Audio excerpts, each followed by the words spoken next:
The Assyriology channel is dedicated to the study of ancient Mesopotamia and the ancient Near East.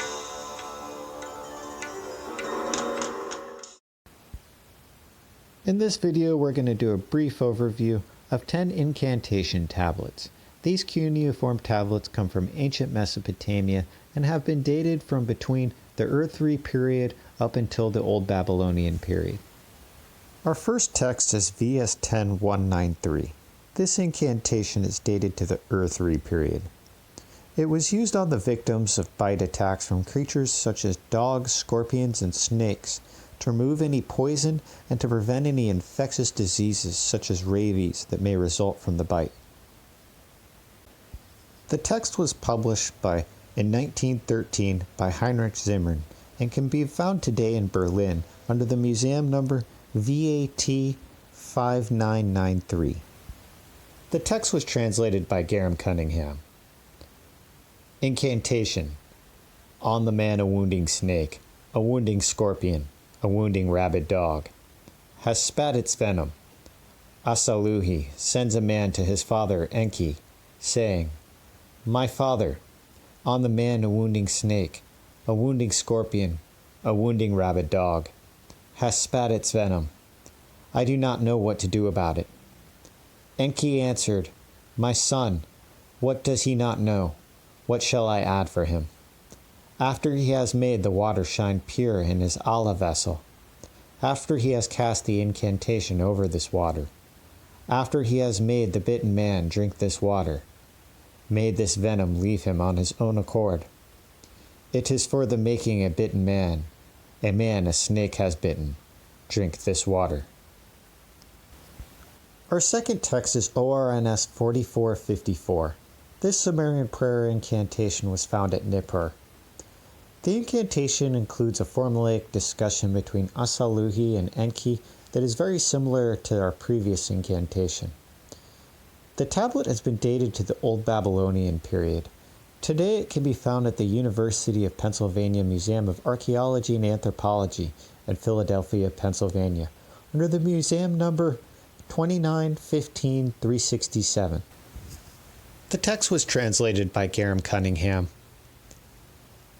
Incantation.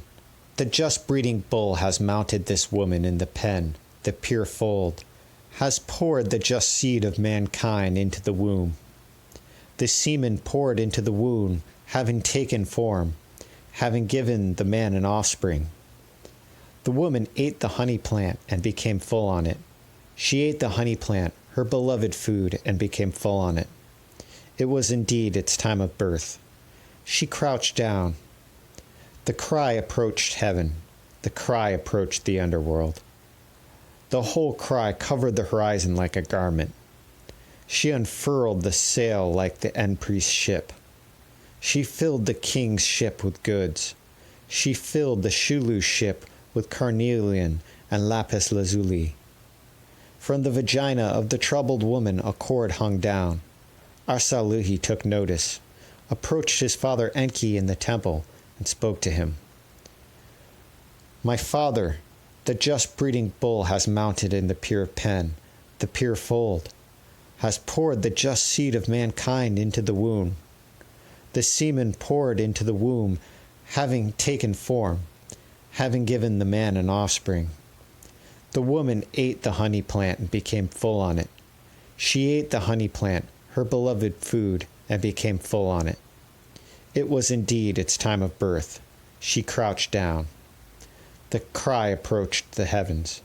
The cry approached the underworld. The whole cry covered the horizon like a garment. She unfurled the sail like the end priest's ship. She filled the king's ship with goods. She filled the Shulu ship with carnelian and lapis lazuli. From the vagina of the troubled woman a cord hung down. I do not know what to say about this. What will soothe her?" Enki answers his son Asaluhi. "My son, what do you not know? What shall I add for you?" Asaluhi, "What do you not know? What shall I add for you?" "Whatever I know you know too. After you, the fat from a pure cow, the cream from a mother cow, have received in the rected dwelling of the Agron. After you, over the vagina of the troubled woman, from which a cord hangs, have cast the incantation of Eridu. May it be released like rain from heaven. May it run away like drain pipe water from a high roof. May it, lying broken, like a river pouring into a lagoon. May it be smashed like a smashed pot. If it is a male, may it be a weapon and an axe its strength of heroism seize in the hand. If it is a female, may spindle and hair clasp be in its hand. May Gula, the just administrator, with meticulous hands, once she has cut the umbilical cord, determine the destiny. Incantation. Our third text is YOS 1144. This tablet is dated to the Old Babylonian period and contains an incantation that was used to bless holy water. The tablet can be found today in the Yale Babylonian Collection in New Haven, Connecticut, under the museum number YBC 05639. The text was translated by Dylan M. Guerrera. Water from the mountain destinied, flood water from the mountain destinied, in the mountain, from the mountain's stomach destinied, the mountain, the pure place destinied, the unreturning poplars destinied, of the ram, its twisted horns destinied, the plant, its split horns destinied, outside the shrine, its wild bull horns destinied, from the lines broken, the runners carried. On the silver harbor, the king, son of his god, then purified and brightened, the evil tongue being, verily stepped out. It is an incantation of water cleansing. Our fourth text is TMH 6:9. This incantation is believed to have been used against Namtar, a demon associated with causing headaches. The incantation is found on a joined clean tablet, of which both pieces have their own museum numbers. Today, the tablet can be found in the Hilprecht collection of the University of Jena in Germany, under the museum numbers HS 1588 and HS 1596. The tablet was excavated from Nippur by the University of Pennsylvania during the Babylonian expedition. It has been dated to the Ur III period. The incantation was translated by Van Gyck. Incantation. In heaven the wind blows, on earth the mice proliferate, and Namtar inflicts headache. In men's bodies is found beer.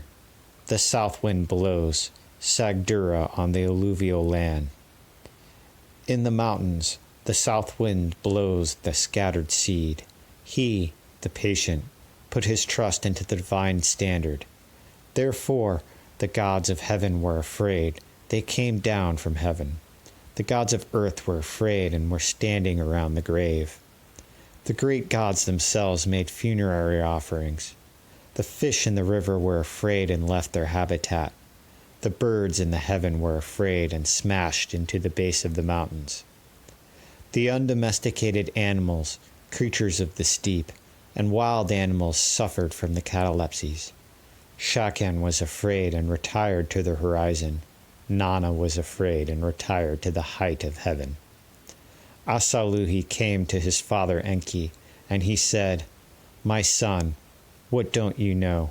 What can be added to it?" The god reconciled the sick man towards the steep. Purify in a pure place. Take of the pen and the sheepfold which is not abandoned. Choose a lamb. Choose a black goat. Damage prevents the complete reading of the end of the incantation.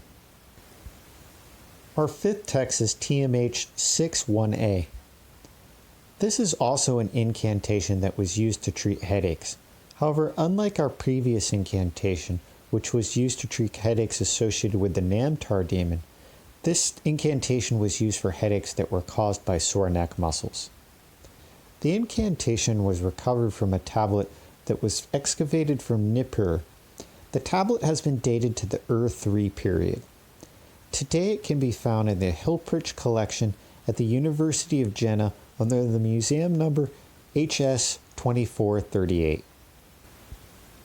This incantation was published in 2003 by Johannes von Gick and Markham J. Geller. In 2004, Nick Feldhaus translated the first 7 lines of the incantation. Incantation. Headache is laying hands on the man. Headache is laying hands in order to make the neck muscles ill. As a small door to which no covering is bound, no bandage is bound to the headache. Headache seized the man. It made the little girl tremble like a reed in her neck muscles. Our 6th text is BM 92670, which is synonymous with publication CT 4426. This text has been dated to the Old Babylonian period. The tablet follows a standard format for scapegoat incantations, whereby an infliction is removed from the patient and placed inside of a substitute animal, in this example a goat. Scapegoat incantations were sometimes used by exorcists to deal with magical inflictions as well as malevolent demons. This incantation deals with the removal of afflictions that were associated with various malevolent beings, including hostile ghosts, hostile Allah demons, hostile Udug demons, and hostile Lama demons. The reverse side of the tablet contains a drawing of a demon. This obscure incantation tablet remains unedited and does not yet appear to be on the CDLI website at the time of this recording. Hand copies of the text were originally published and made available in 1963 in the publication Cuneiform Texts from the Babylonian Tablets in the British Museum, Volume 44.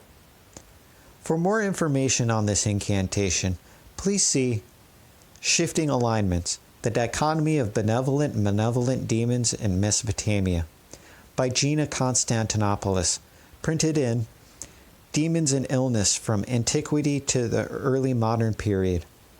The paper is available for download on Dr. Constantinopoulos' Academia profile. The incantation was translated Incantation. The evil Asag demon in a man's body. It covers the patient like a garment. He cannot raise his hand nor his foot. The great Prince Enki, lord of this incantation. To the Enki and Ninki gods, he set a scapegoat as a substitute. He set the head of the goat for the head of the man. He set the neck of the goat for the neck of the man. He set the chest of the goat for the chest of the man. He set the blood of the goat for the blood of the man.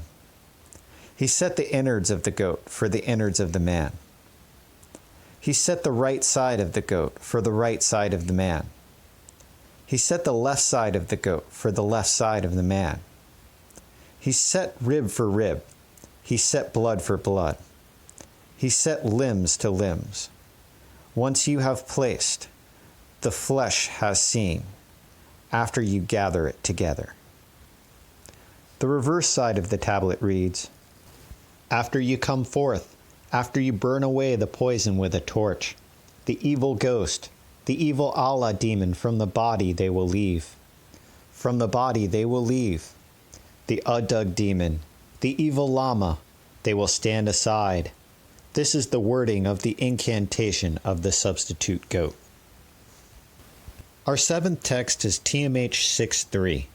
This incantation was inscribed upon a clay tablet that was found at Nippur. The incantation calls upon the deity Nin-Azu to ward off the demon Asag, and then calls upon the deity Asaluhi to heal the patient. The opening lines of the text play upon the homonym Ush, which in Sumerian means both poison and saliva. The tablet has been dated to the Ur III period, and can be found today in the University of Jena in Germany under the museum number HS 1540. The text was translated by Markham J. Geller. There is one who pours out evil poison. It is the evil poison of the ruler. Like one who pours out good saliva, it is the good saliva of the man. Take the pure alkali and the hergsog plant. May the Asag demon be chased away like a goat. May it be struck as with splinters. May it be cut off from the allotment which is like small heaps. May Nin Azu, with the patient, pour out the good spittle of the Anzam vessel. May the evil poison poured out from the Anzam vessel be like water from the stall. May Sa Asaluhi, the dwelling. May the distraught one go about with me. May Asaluhi make the man better. May Asaluhi, may the man's gods be present during the prayer and supplication. Our eighth text is YOS 1173. This tablet was excavated from Nippur and can be found today in the Yale Babylonian collection under the museum number NBC 11106. This prayer incantation was used by exorcists against the demon Samana. Note that there are other incantations that deal with Samana as well. The text was translated by Dylan M. Guerrera. From the mountain gone, from the mountain descended, Samana. From the mountain gone, from the mountain descended, from the pure mountain chain gone, from the mountain descended, on the virgin's breast fallen, on the young man's neck fallen, on the donkey's yoke fallen, on the ox's wide arms fallen, justice from the mountain gone. Justice from the mountains descended, justice from the virgin's breast fallen, just as the young man's neck fallen, just as on the donkey's yoke fallen, just as on the ox's wide arms fallen. Incantation of Ningarim, Lady of sweet city Shurapak of the seven. My lines are the lines of Asalohi, son of Enki. In the Abzu, it cannot be undone. Our ninth text is publication SLFN 7739 T916 326. This incantation tablet is from Nippur and has been dated to the Old Babylonian period. The tablet can be found today in the collection of the University of Pennsylvania Museum of Archaeology and Anthropology in Philadelphia, Pennsylvania. Jeremiah Peterson discusses this text in his paper titled A Brief Old Babylonian Incantation Against Stomach Ailments from Nippur, Area TA House F. Jeremiah Peterson translates the incantation. Your afflicted stomach, a running lion. Your afflicted intestines, a running lion. Your afflicted stomach, the illness comes out from the anus. Like wind, it comes out from the anus. The release like wind. Incantation.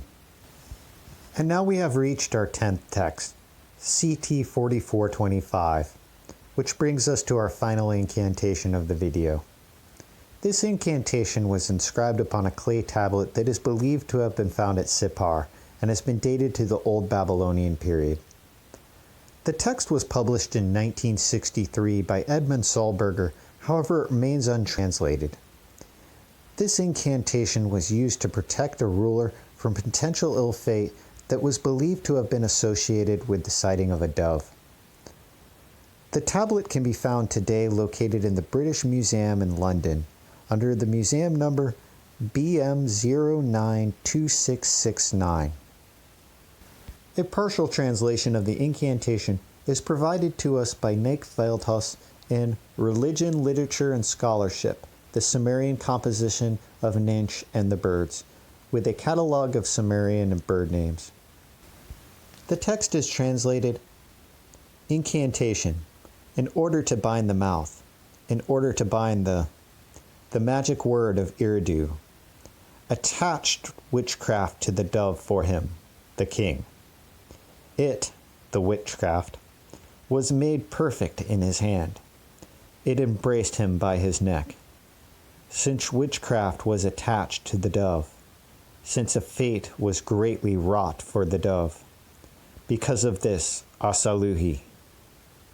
What follows is a version of the Asaluhi-Enki dialogue in which Enki indicates as a part of the solution to cut off the witchcraft from the dove. I hope you enjoyed today's video on Mesopotamian incantations.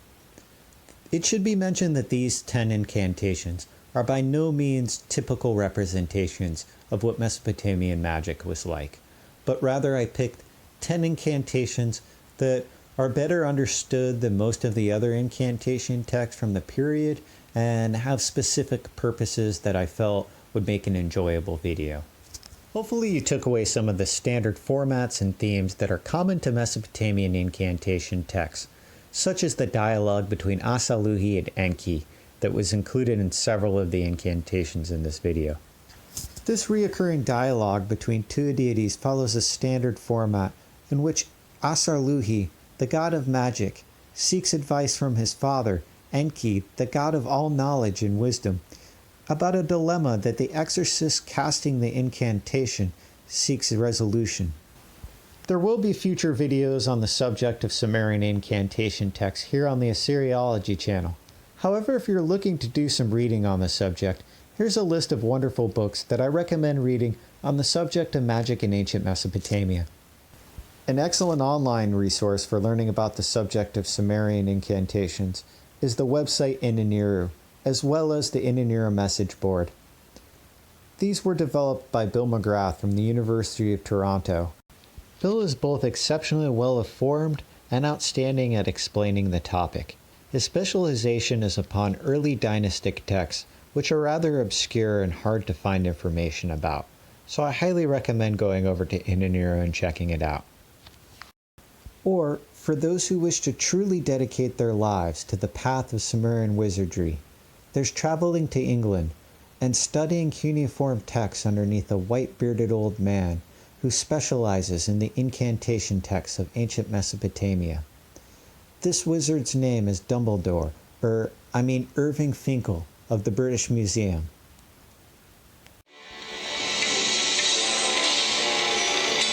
Thank you for watching the Assyriology channel. If you've enjoyed this video, please hit the like button. If you didn't, please let us know why in the comments section below. Hit the subscribe button to see more videos on ancient Mesopotamia.